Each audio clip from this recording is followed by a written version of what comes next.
Welcome to Tasawwur or Imagine, the Ecological Entrepreneurship Podcast. My name is Fayaz and thanks for tuning in. Today we are going to talk about free farming and more specifically about three things in farming. One is the looming food crisis that is unfolding around the world. Number two is the unhealthy practices that are prevalent in our farming today and how they are affecting our health. And number three is the solution to both of these problems in terms of the movements of regenerative farming, food forests, or permaculture that are based on the time-tested cultural wisdom as well as sort of the cutting-edge discoveries in natural sciences. So let's get going. So as things are unfolding around the world, I know there's lots going on, lots of different crises, both on local as well as global level, and we are unable to sort of keep up with the flow of information, and we're unable to make sense of things. But if you step back and try to see the overall picture and connect the dots, it seems like we are going to be hit by another big crisis, which is going to be about our food. And with this war between Russia and Ukraine also unfolding, and that affecting a large section of the European population about the food supply, but also there's a movement around the globe. There are these vested interests that are seeking to sort of destroy the small farms and small farmers' livelihoods, and these big corporations are buying up farming land in big chunks. So that's one element of it, but overall also there's this other dimension of it, which is the failure of the economies all around the world, or there are sort of signs that many economies around the world are going to fail. Sri Lanka is sort of a current example of that crisis, and it is this global template of development that is failing, that was sort of pushed into almost every country around the world by these institutions like International Monetary Fund or the World Bank or things like that.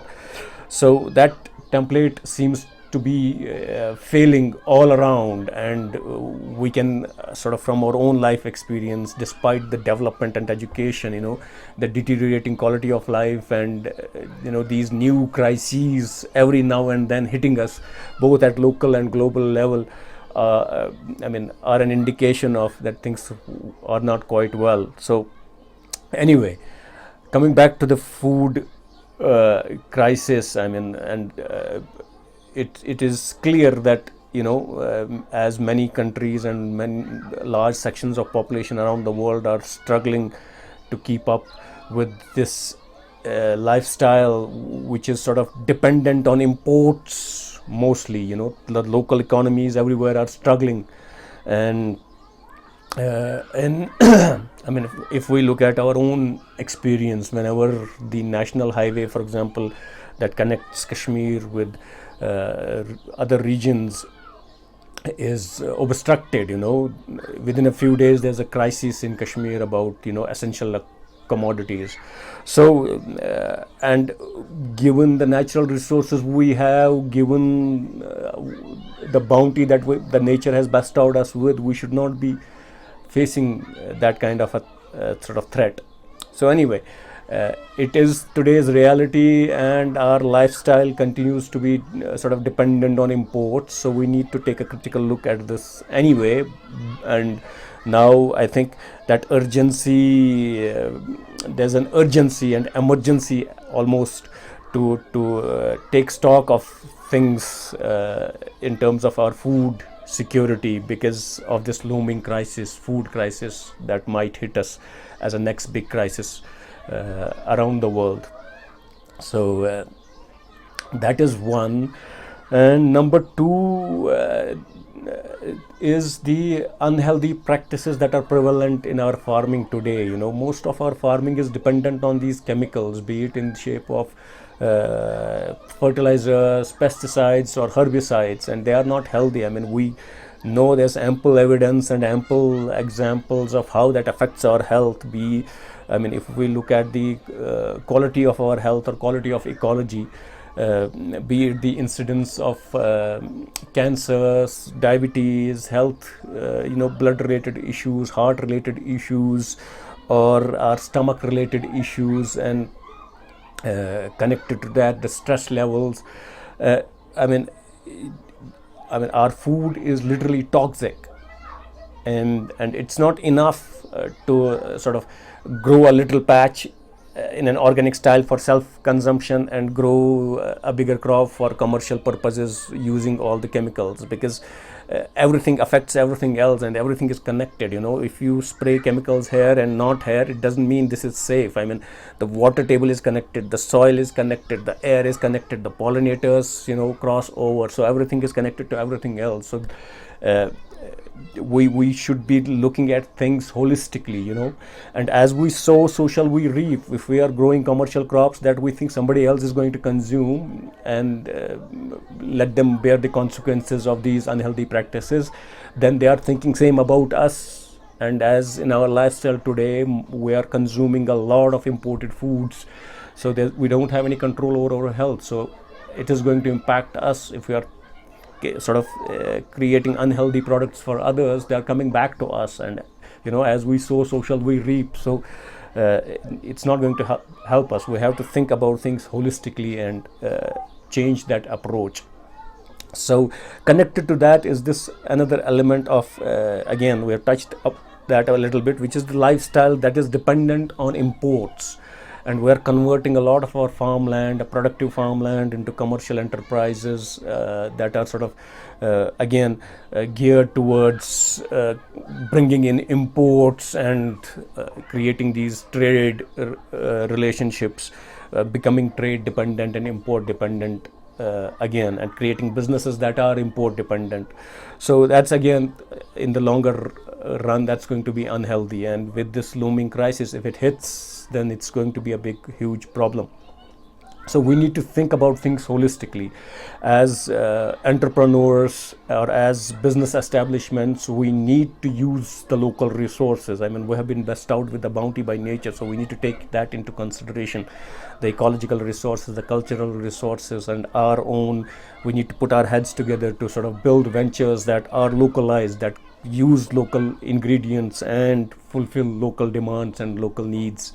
So, and as consumers, we again need to be mindful. We play a very critical role as consumers. We should look for local items, we should look for local foods, we should ask for local produce, and we should encourage local produce, even if it is slightly sort of expensive than imported packaged things.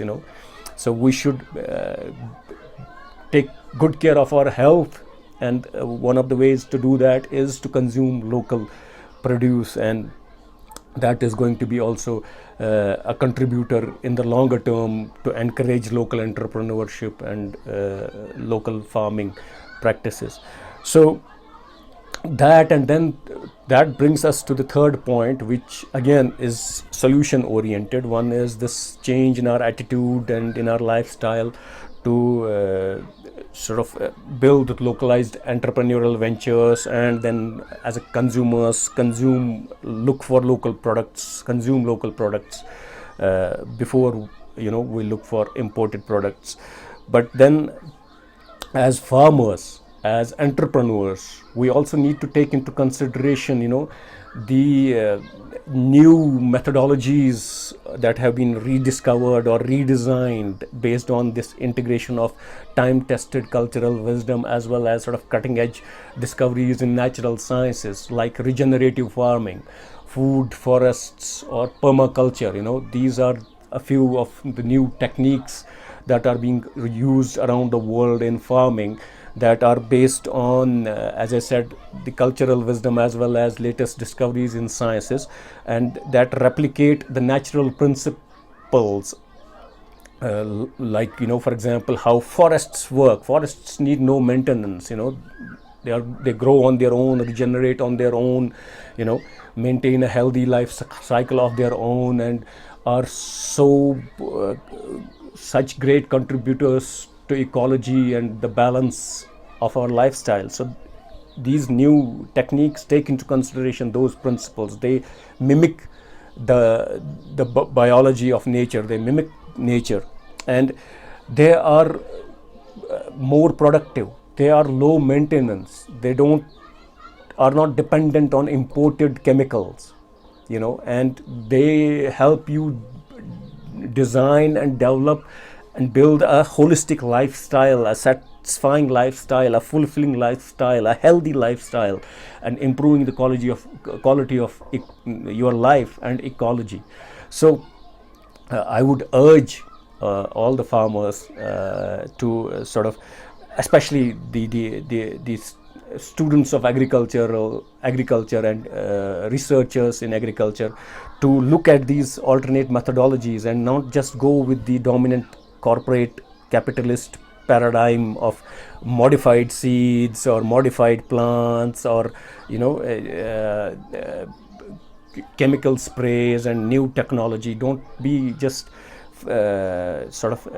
hypnotized by the new colorful technologies or new tools or new chemical sprays or new genetically modified sort of short-term gain seeds or plants. So instead, cultural wisdom is a much deeper science, and there are people who are invested in connecting the cultural wisdom with latest scientific discoveries, and so we should avoid and be skeptical about the corporate vested interest in pushing certain kind of technology or certain kind of seeds or certain kind of fertilizers or chemicals. So again, I would urge the student community, the agricultural students, the agricultural research, and the academia and intelligentsia to also please consider these alternate methodologies: regenerative agriculture, food forests, permaculture. Look these up. There are ample resources available right now, and write about them, research them, look at them, evaluate them, discuss them, bring them to limelight, so that farmers can make an informed decision which way they want to go. And I think that is the solution, the localized entrepreneurship. And I would encourage people to, even if, almost everybody in Kashmir, most of the people in Kashmir own some amount of land. So use that land productively. Even small patches of a few marlas of land can become a productive food forest that can give you months worth of supply of healthy vegetables and fruits. There are these techniques available, and if you need more information, please look them up or get in touch. So I think so we talked about the looming food crisis that might hit us as the next big crisis, and then also the unhealthy elements in our farming today, and also the unhealthy practices, unsustainable practices in our lifestyle. So, and then in terms of the solution, how to fix this lifestyle, and then what kind of farming practices to use and promote. So I hope you found value in this session, and I look forward to reading your comments and thoughts. Please share, subscribe, and help spread the word. And till next time, take good care.